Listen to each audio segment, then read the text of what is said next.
Boa noite, pessoal. Tá todo mundo me ouvindo? Sim. Sim. Sim. Tá. Beleza, então. Todo mundo leu o livro ali, o artigo, desculpa, que eu postei para vocês? Sim. Sim. Sim. Tá. O que vocês acharam?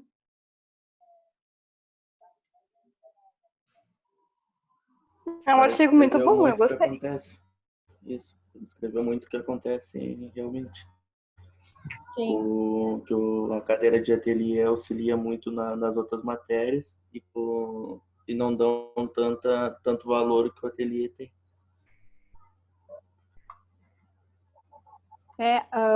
Quem é que estava falando antes? Paulo. Tá, pode falar. É Catarine, né?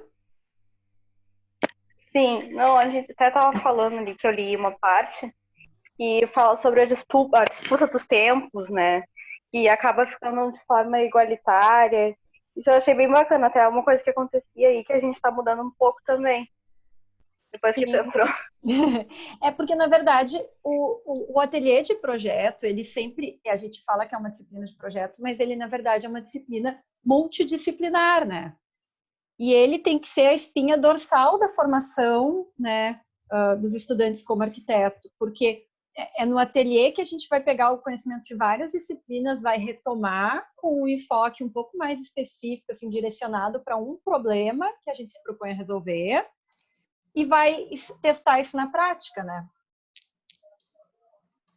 Sim. Eu acho, na minha opinião, não sei dos colegas, mas para mim é uma das cadeiras que eu mais gosto, que é a parte que a gente bota realmente em prática aquela questão da criatividade, de conhecer as coisas, é a que eu mais gosto. Legal. O que vocês acharam? Eu vou puxar alguns pontos e daí quem quiser falar, fala. Se ninguém falar, eu vou chamar alguém. Só cuidem para não falar vários ao mesmo tempo. Começa a falar e espera para ver se não tem ninguém falando. Tá? Alguém quer comentar alguma coisa sobre aquela frase ali que ele fala, né? Projeto não se ensina, mas projeto se aprende.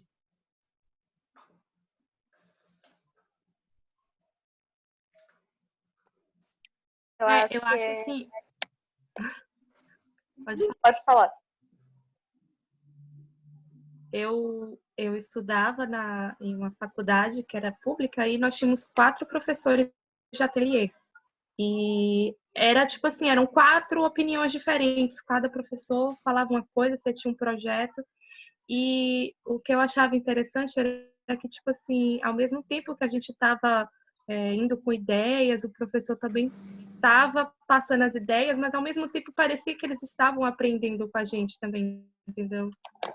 Tipo, não é uma coisa que eles impõem para você, você tem que fazer isso porque esse é o certo, esse é o jeito certo de projetar. Não existe uma fórmula. Isso, não existe uma fórmula certa. Tanto que às vezes eles brigavam porque eram muitas opiniões diferentes, mas era muito legal isso, entendeu? Porque cada um completava o outro. É igual tá no texto, né? Tipo, você tem um pouco... Eu tinha professora que era doutora em acústica, que ela te dava ideias de acústica e urbanismo e paisagismo, ela era muito boa. Aí tinha professor que era formado em História da Arte. Aí ele dava um pouco essa noção de conceitos, de você ter um pouco de... Como é o nome? Repertório. Peraí que meu filho chegou aqui no quarto. Uma parte boa de ter vários professores deixa a gente meio louco, né? Mas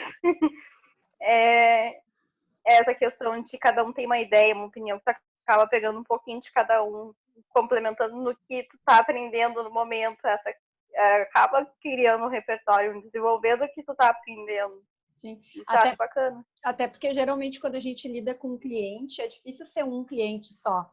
Muitas vezes é um casal, ou é uma família, ou é um grupo de investidores, ou é sócios de uma empresa, né? Então, é difícil ser um indivíduo só o cliente. Então, a gente tem que aprender, assim, a ter também esse jogo de cintura de ouvir várias opiniões e filtrar e direcionar para nossa ação de projetar, né? Então, é uma troca de ideias, né, de informações. Claro que o professor tem mais uma gama bem maior, um conhecimento bem maior que a gente que está aprendendo, mas se o professor, você chega com um projeto, apresenta para o professor e ele dali te dá ideias, te dá formas de resolver o problema, ele não está te impondo, ele está te ajudando, né? É diferente. E também uma coisa que é muito... Pode falar, Carlos. Eu acho que essa frase aí que ele citou ali, não necessariamente quer dizer que não necessariamente a gente vai aprender a projetar na faculdade, daqui a pouco, em algum momento, trabalhando com outros profissionais, enfim, ou até mesmo desenvolvendo meia boca que sejam os projetos, vai chegar o momento que tu vai dar o estágio, tu vai compreender realmente como é que funciona. Porque na verdade tu só desenvolve a habilidade, né, que tu precisa para projetar, projetando. Então, na verdade, é com a experiência que tu vai desenvolvendo, né? E outra coisa que eu acho que ele quis dizer também, que a arquitetura, ela também não para, né? Ela sempre tem as novidades, tem as inovações, tem materiais novos, a época é outra, então tu tá sempre aprendendo. Tu nunca para no tempo, tu tá sempre tendo que ir em busca de pesquisas, de materiais para te fazer um projeto. É que nem tu disseste assim, ó, tu vai fazer um projeto para uma família, daqui a pouco vem um cara solteiro e ele quer um loft. E aí, é um projeto totalmente diferente do outro e que tu vai ter que ir atrás, tu vai ter que ir à luta, pesquisar, é um pé direito duplo. Então, tu tá sempre aprendendo, sempre é novo. Tudo que tu faz é novo, né? Exatamente. E a gente só vai, né, ficando cada vez melhor com a repetição. Né? A repetição, o novo, a descoberta. Da prática, né? E também tu só vai aprendendo em prática, né? Vai errando, buscando acertar e assim vai aprendendo. Acho também a busca de referências, né? Vai procurando as referências, isso ajuda bastante. Eles falam bastante, né, o ateliê, né, como um veículo da construção de repertório, né? Então, as disciplinas de ateliê são uma oportunidade que vocês têm para começar a formar o repertório arquitetônico de vocês. Conhecer determinados temas, conhecer determinados programas, conhecer determinados edifícios, né? Isso vocês vão ficar fazendo para o resto da vida, mas vocês estão tendo essas primeiras oportunidades aqui no ateliê, né? Então, por que é tão importante essa construção de repertório?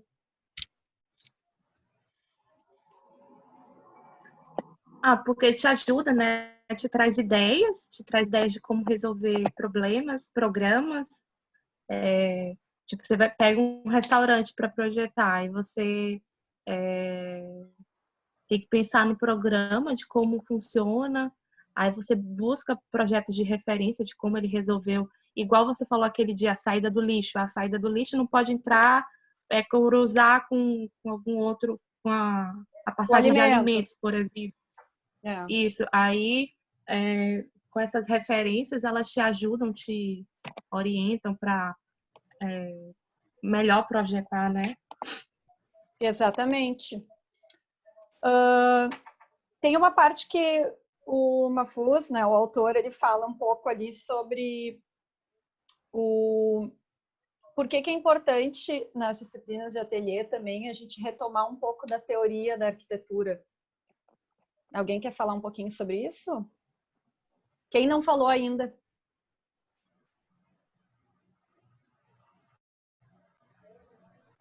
Posso falar? Pode. Eu vejo assim como eu vim de uma cidade que estudava lá em Salvador, era uma cidade histórica. Aí essa parte da história, da arquitetura era tipo assim, você vai implantar um edifício, mas ele tem que ter referências, né, um pouco da arquitetura antiga. Você não vai colocar uma coisa ali do nada. Você tem que entender o entorno, né, um pouco do entorno de onde você vai estar inserindo aquele edifício. Acho que eu vejo um pouco como isso. Sim. E A parte construtiva também acho que tem um pouco da história, dá para puxar um pouco. É porque isso que a gente está fazendo aqui agora é teoria da arquitetura. São momentos onde a gente para e reflete sobre o método, reflete sobre o ato de projetar, pensando no viés histórico, no viés do próprio ensino, nas ferramentas. Então, é importante que a gente, como arquiteto, não perca esse questionamento constante. Senão, acaba acontecendo de a gente virar um arquiteto medíocre, que não questiona mais nada, que projeta no piloto automático e faz as coisas sempre igual. Eu fiz assim uma vez, deu certo, eu vou fazer para o resto da vida igual. Né? E não é assim. Além de toda uma questão social também, que a gente tem que refletir sobre os problemas da sociedade, como a gente, como arquiteto, pode estar, né, se manifestando, contribuindo, né, ajudando. Então, a teoria, seja ela histórica, seja ela social, ou seja ela da disciplina arquitetura, né, arquitetura como uma disciplina, como ensino, ela é fundamental para a nossa formação humanista, né? Como arquiteto humanista, né? Então, eu acho que é super importante a gente sempre levar isso em consideração. E é por isso que, apesar de ateliê ser uma disciplina bem prática, né? Eu procuro sempre trazer junto essa parte mais teórica para a gente retomar algumas coisas, né? E dar uma pincelada em alguns pontos de teoria, como a gente está fazendo hoje, porque eu acho que é fundamental. Isso faz parte também, né, do processo de aprendizado, né, do projeto. E esse texto só comprova isso também, né? É um dos autores que também fala sobre isso. Deixa eu ver ali os meninos que não se manifestaram ainda. Jefferson, Lucas, Ryan. Vocês leram aquela parte que ele comenta ali sobre a diferença, né, do arquiteto artista e da arquitetura que seria mais modesta, segundo ele? Bom, eu acho que tudo que tu vai estudando, tu vai criando um repertório e tu vai criando algo que vai ser tua identidade própria. E isso que é o legal da arquitetura. Por exemplo, aqui na parte estamos com 12 pessoas. Se tu der um trabalho igual para as 12 pessoas, vai sair algo diferente no mesmo trabalho. Cada um tem a sua identidade, isso que ele quis passar. Sim, cada um tem, e mesmo quando é uma arquitetura mais modesta, mais pé no chão, diria assim, né? Que ela é mais um ateliê de arquitetura focado mais na nossa realidade de mercado, né? Não é aquela coisa tão, né, pensando tão como um artista, né, que é pelo estado da arte a construção do projeto, mas ele não está menosprezando quando ele chama de arquitetura mais modesta, né? Eu gosto de chamar de arquitetura um pouco mais realista, assim, pé no chão, pensando assim mais num público real, tendo um terreno real, um programa real, os problemas reais de condicionantes, sejam eles legais, sejam eles físicos, naturais, né, sociais. Então, não é menosprezar, né? Não é que vocês não vão também criar a partir disso, né? Não vão deixar de exercitar a criatividade, né? E nem se tornar menos arquitetos por isso, né? Sim, até porque nem todo mundo vai ter não sei se a palavra certa é o potencial, mas não vai ter como é que seria a palavra certa? A oportunidade de criar certos tipos de obra, como Niemeyer, certos arquitetos grandes. Vai ter que se conter com esse ramo de público, então não é menosprezar ninguém. Exato, né? São poucos que chegam lá, né, no topo, né? Quantos Niemeyers temos no Brasil, né? Quantos Paulo Mendes da Rocha, né? Então, não que os outros arquitetos contemporâneos a eles não sejam bons ou muitas vezes até melhores, né?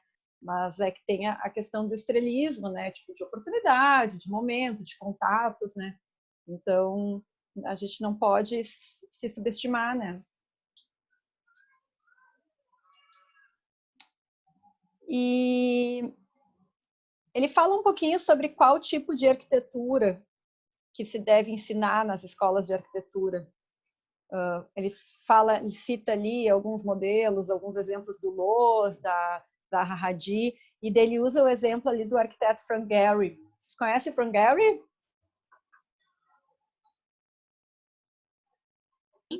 Conheço? Sim, sim. Conhecem? Frank Gehry, gente. É Sim. daquele prédio dançante, né? Que puxa. Estudamos sobre ele. Sim. Estudaram? Vamos lá, então. Vamos ver. Cadê aqui meu Firefox? Vamos lá.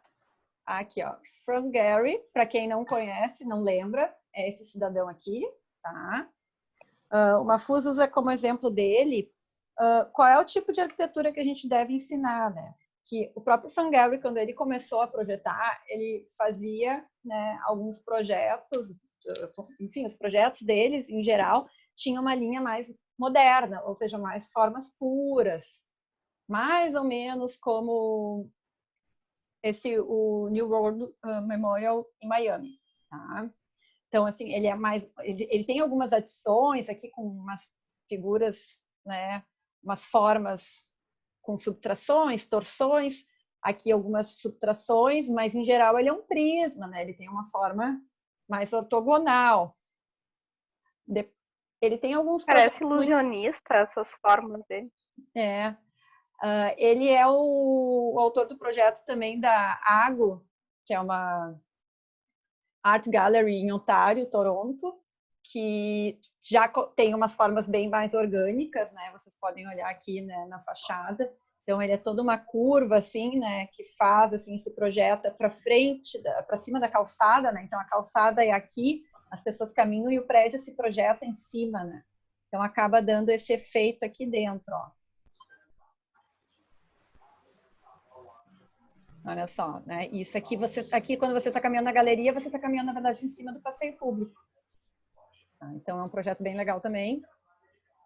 E o projeto, eu acho que vocês devem lembrar mais, né, dele, que é o que, só um pouquinho, que é o que Museu Guggenheim também, e aqui, ó, Walt Disney Concert Hall. Tá? Então, a arquitetura dele, o que o Mahfouz quis dizer no texto, qual tipo de arquitetura a gente deve ensinar?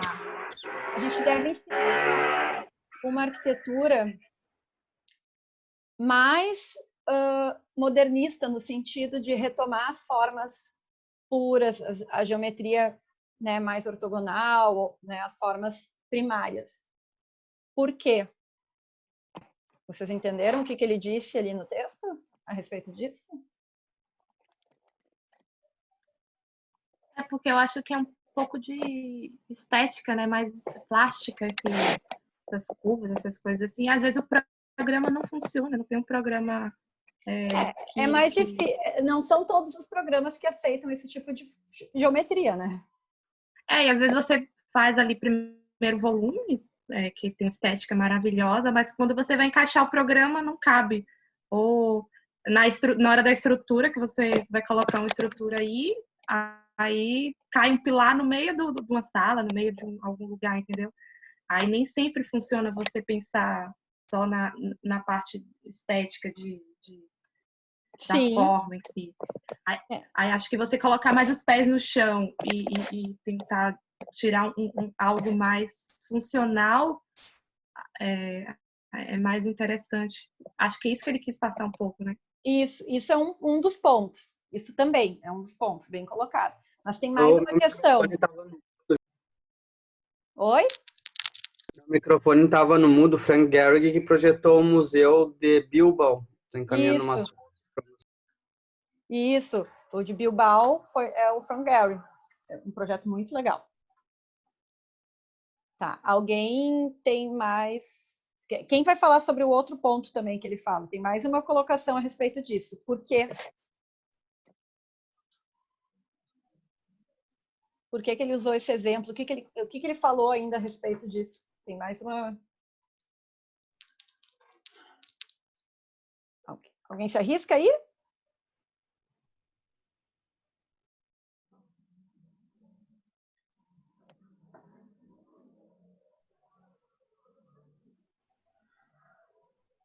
Marcele, não ouvimos a Marcele ainda.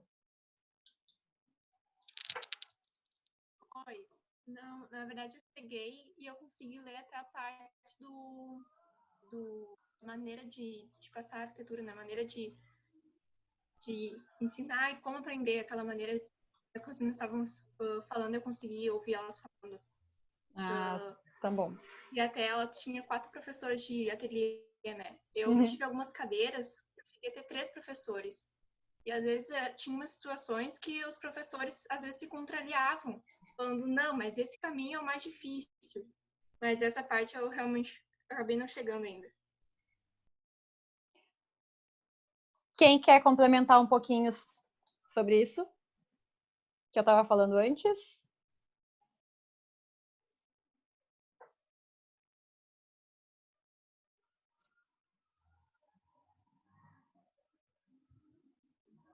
Bom, pessoal, o que o texto traz, além do que o que a colega já mencionou, ali da questão do programa, da funcionalidade, de que nem todo programa tu consegue inserir dentro de uma geometria tão complexa, né? É que, na verdade, o que o Frank Gehry faz, né, esse tipo de arquitetura, como o colega ali, o Jefferson está mandando as imagens ali do Museu de Bilbao, né? Podem olhar ali, esse projeto é muito bacana. Esse tipo de arquitetura, a gente chama de arquitetura com cascas ou arquitetura paramétrica, que tem essas formas, né, todas torcidas e trabalhadas e toda parece desconstruída, né? Elas são geradas por softwares computacionais, né? Então a gente tem softwares que calculam essa casca, né, essa estrutura tensionada e que vai ali, né, se acomodar ao programa. O que acontece? Isso, como o nome já diz, formas complexas. Isso é um método de projetar, né, muito mais complexo do que a gente projetar um edifício ou um conjunto de edifícios que é com as formas puras, com retângulos, quadrados, prismas, esferas, triângulos, né, pirâmides, cilindros, enfim. Então, pensando, né, nas formas primitivas. A gente não pode pegar e jogar vocês num programa de computador paramétrico e que vocês saiam fazendo estruturas complexas, né, geometrias complexas, se vocês ainda não dominarem como lançar um sistema estrutural, como organizar um programa, como distribuir setores, como projetar considerando o contexto, né, o entorno, legislação, várias outras condições climáticas, físicas. Se vocês não sabem fazer isso numa forma primária, né? Vocês não conseguem fazer isso numa forma mais simples, numa geometria pura. Então, é um processo evolutivo. O próprio Frank Gehry, as primeiras obras dele eram todas com geometrias mais puras, e depois que ele já era, né, já tinha muita cancha, que ele começou a fazer esse tipo de arquitetura, né, que são essas geometrias complexas.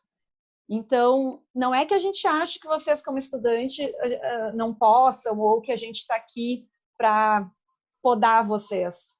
É que a gente parte do pressuposto que primeiro tu tem que dominar o básico para depois poder fazer, então, a geometria mais complexa. Então, por isso que a gente acaba sempre retomando muito a arquitetura moderna no ensino do projeto de arquitetura. Porque a arquitetura moderna ela é muito racionalista, né? Ela é muito purista e ela é muito didática por si só. A gente vai olhar, a gente vai falar um pouquinho mais disso depois. E a arquitetura moderna ela é muito didática por si só. Tu olhando a arquitetura moderna, tu já consegue identificar o sistema estrutural, a pele de vidro, o material utilizado, né? Não tem maquiagem. Então a gente consegue dali aprender muito sobre o ato de projetar ao analisar aqueles projetos. Então é por isso que a gente parte dali. Tá? Ele fala também um pouquinho ali sobre a origem da forma, né? E o ensino baseado na própria arquitetura. Alguém quer falar um pouquinho mais? Quando ele diz ali sobre o ensino baseado na própria arquitetura, ele volta a falar um pouquinho sobre a importância do repertório dos precedentes.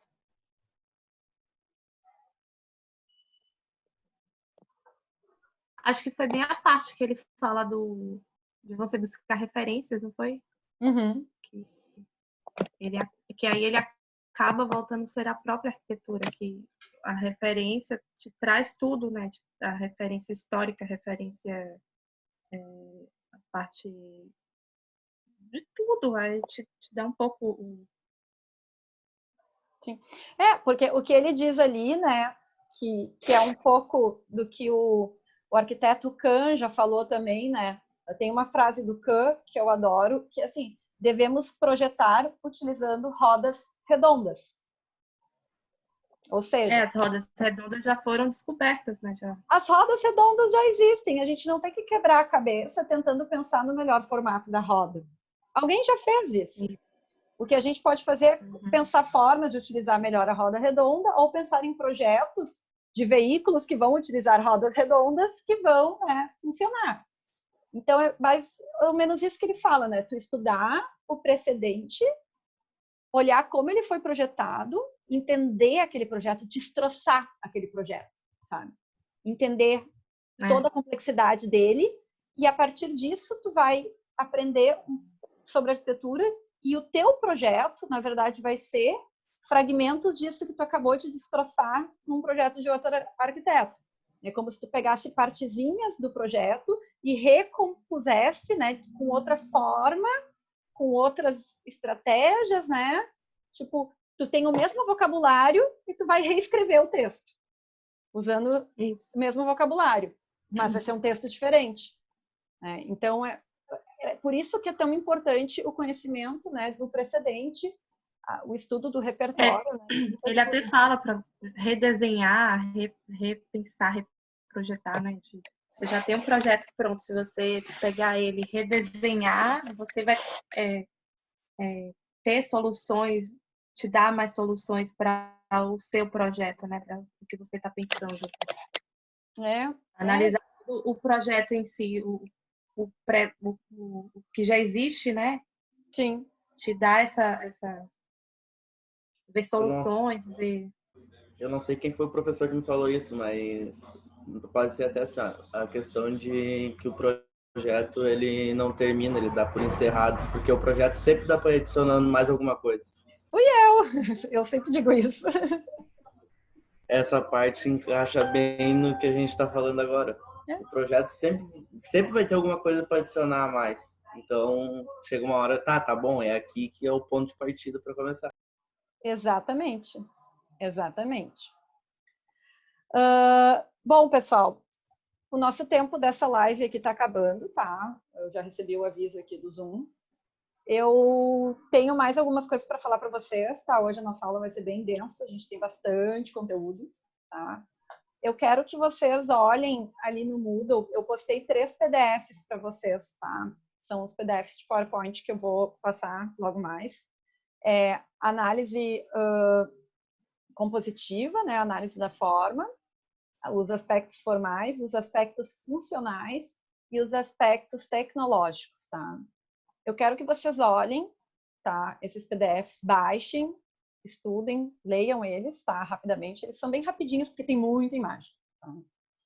E daí a gente volta a se encontrar, tá? Porque daí a gente vai conversar um pouco sobre isso. Eu vou conversar com vocês, vou passar para vocês algumas coisas rapidamente. Como são 3 PowerPoints, e são muitos slides, eu não vou poder pegar aqui e ficar passando para vocês um por um, falando muito minuciosamente. Então, eu vou passar num compacto mais rapidão, por isso que eu quero que vocês já olhem antes, né? Para já vir com as dúvidas. Nós temos um exercício que vai ser feito, tá? Nas próximas aulas, que já vai ser nas duplas de projeto. Então, já se organizem nas duplas também, tá? Porque a gente vai fazer o sorteio para essa atividade. Então, na próxima live que a gente vai ter hoje, a gente vai já fazer o sorteio.